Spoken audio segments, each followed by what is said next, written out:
तो दोस्तों मेडिकल का खर्चा है, अगर आप सही से डाइट दे रहे हैं, अच्छा खाना पीना दे रहे हैं तो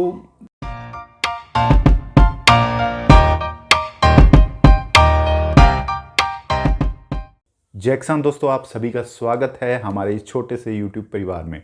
दोस्तों आज की वीडियो में हम बात करने वाले हैं कि अगर आप एक एचएफ गाय पालते हैं तो उसका प्रतिदिन का कितना खर्चा रहता है और उससे हम प्रतिदिन कितनी बचत ले सकते हैं या फिर उससे कितनी आमदनी होगी हमें।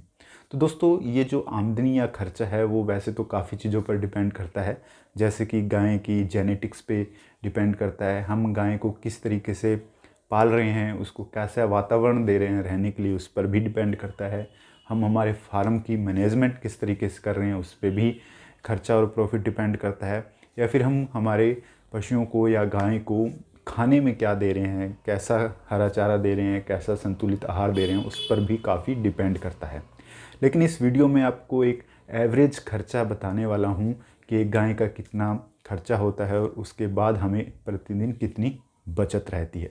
तो अगर आप एक नया डेयरी फार्म शुरू करना चाहते हैं तो आपको ये वीडियो काफ़ी मदद करेगी आपके डेली के खर्चे और इनकम निकालने में।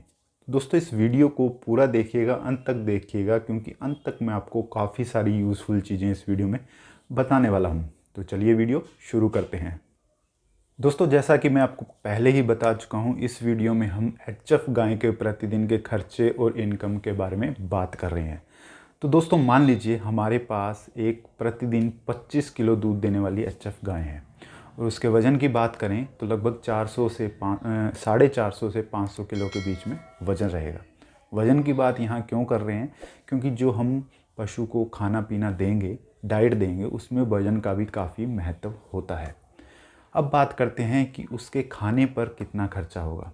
दोस्तों यहाँ हम बात करेंगे कि पशु के खाने पर कितना खर्चा होगा, इसके अलावा लेबर पर कितना खर्चा होगा प्रतिदिन का, लाइट पानी का कितना खर्चा आएगा, मेडिकल का कितना खर्चा आएगा। तो A to Z जो भी एक्सपेंसेस है वो सारे इस वीडियो में आपको बताने वाला हूँ कि प्रतिदिन का कितना खर्चा होगा। और उसके बाद हम बात करेंगे इनकम कहाँ कहाँ से आएगी और प्रतिदिन की कितनी इनकम होगी।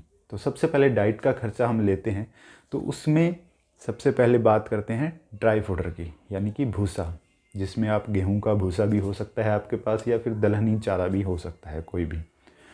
तो दोस्तों 500 किलो 450 से 500 किलो के बीच में वज़न है। तो जो हमारी एचएफ गाय हैं उनको हम 2.5% से लेकर 3.5% तक सूखा चारा दे सकते हैं। वो उसकी अलग अलग कंडीशंस पे डिपेंड करता है कि वो ग्याबिन है या अभी मिल्किंग में है, ड्राई पीरियड में है। तो नॉर्मली हम 2.5% लेके चलते हैं। तो लगभग हम मान के चलते हैं यहाँ कि 10 किलो हम ड्राई फूडर हमारी गाय को प्रतिदिन देंगे। तो 10 किलो का हम प्राइस की अगर बात करें, एक एवरेज प्राइस ले रहा हूँ मैं 5 रुपये प्रति किलो। तो 50 रुपये डेली का हमारा ड्राई फूडर का खर्चा हो गया गाय का। और दूसरा है ग्रीन फूडर। तो दोस्तों आमतौर पर जितना ड्राई फूडर हम हमारी गाय को देंगे उसका डबल ग्रीन फूडर हमें देना है। उससे थोड़ा बहुत ज़्यादा भी दे सकते हैं, लेकिन अगर आपके पास अवेलेबल है तो मिनिमम डबल तो आपको देना ही चाहिए। तो 20 किलो हरे चारे की बात करें तो एक एवरेज प्राइस 3 रुपये किलो लेके चलते हैं तो 60 रुपये का हरा चारा बनता है। दोस्तों जो प्राइस मैं ले रहा हूँ वो सारे मार्केट प्राइस ले रहा हूँ, यानी कि हम सारी चीज़ें बाहर से ख़रीद कर डाल रहे हैं। अगर हमारे घर की प्रोडक्शन है, खुद की एग्रीकल्चर लैंड है, तो हमें कितना खर्चा पड़ेगा वो भी मैं आपको बताऊँगा, लेकिन अंत में पहले हम जो मार्केट से परचेज़ करके डालेंगे उसके हिसाब से बात कर लेते हैं। तो नंबर 3 पर बात करते हैं कंसंट्रेट फीड की। दोस्तों आपको बताना चाहूँगा कि गाय को हम कंसंट्रेट फीड उसके दूध के अकॉर्डिंग डालते हैं तो 2.5 किलो दूध के ऊपर 1 किलो फीड उसे चाहिए, यानी कि 25 किलो दूध हमारी गाय दे रही है तो 10 किलो फीड हमें देना ही देना पड़ेगा।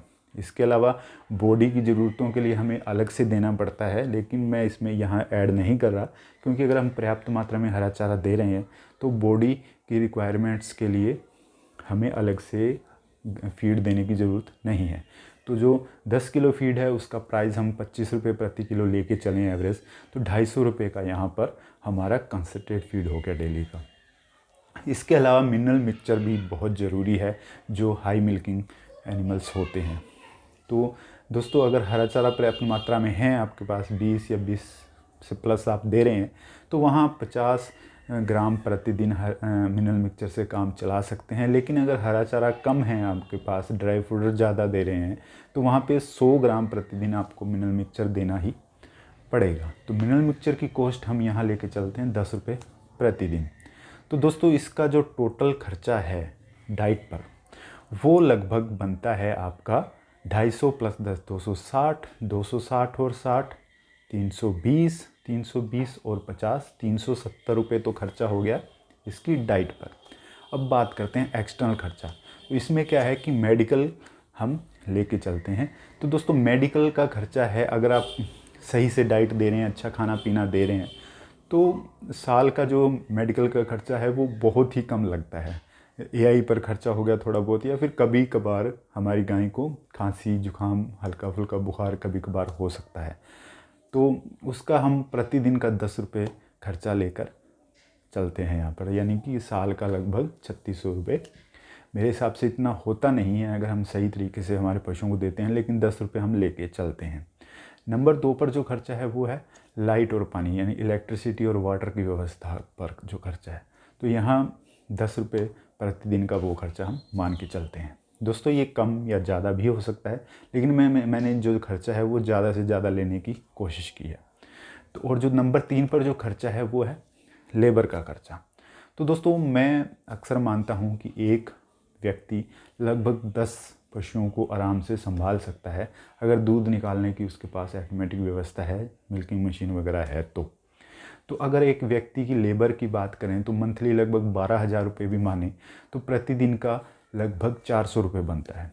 और 10 गायें अगर संभालता है तो एक गाय पर 40 रुपये खर्चा आता है। तो 40 रुपये लेबर का और 20 रुपये मेडिकल और लाइट पानी का, तो 60 रुपये खर्चा ये हो गया।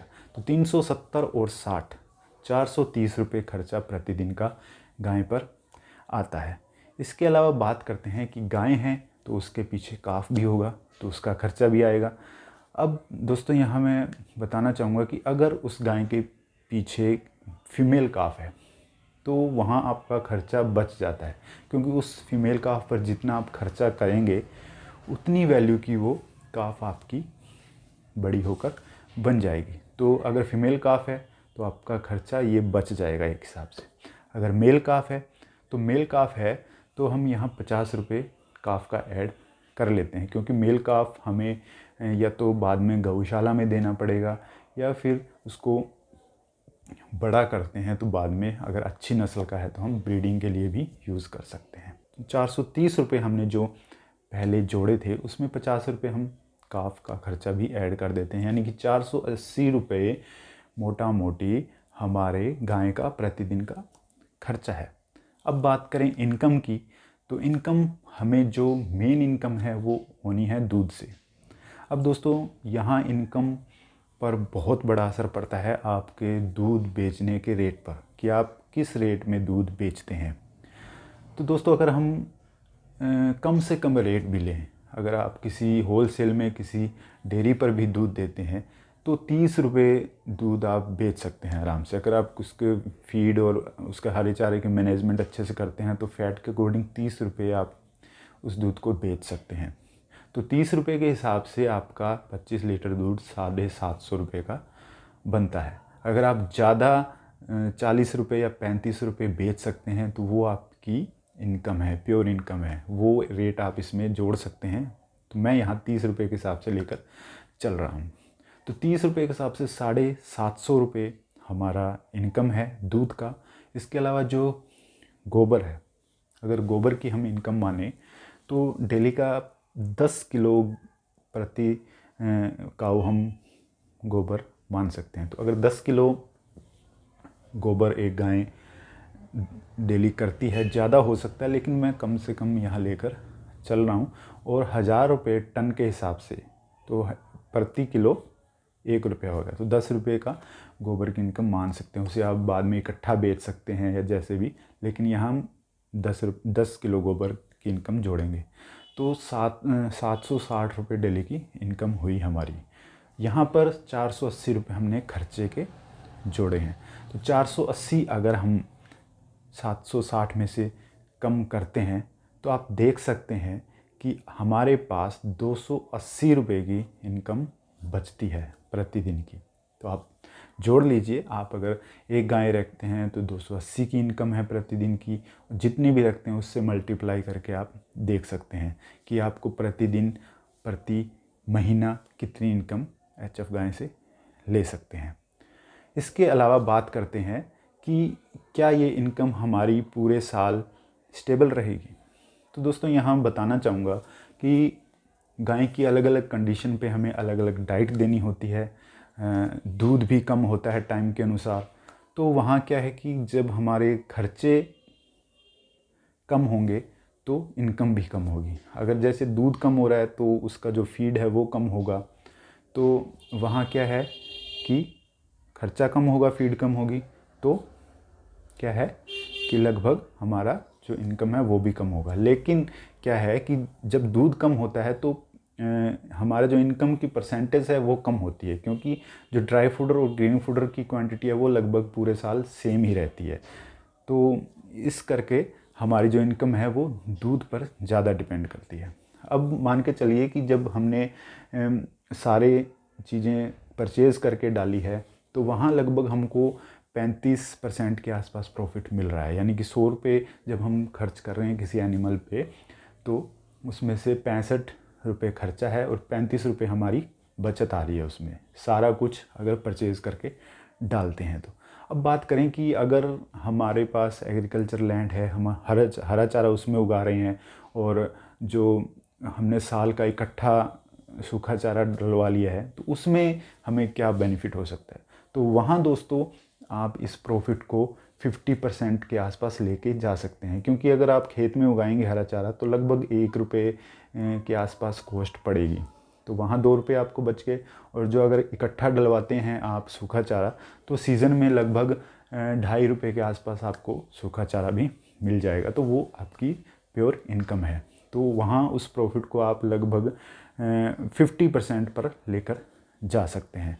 और अगर आप सारा कुछ परचेज़ करके डाल रहे हैं मार्केट से, तो लगभग 35% के आसपास आपका जो प्रॉफिट है वो रहने वाला है।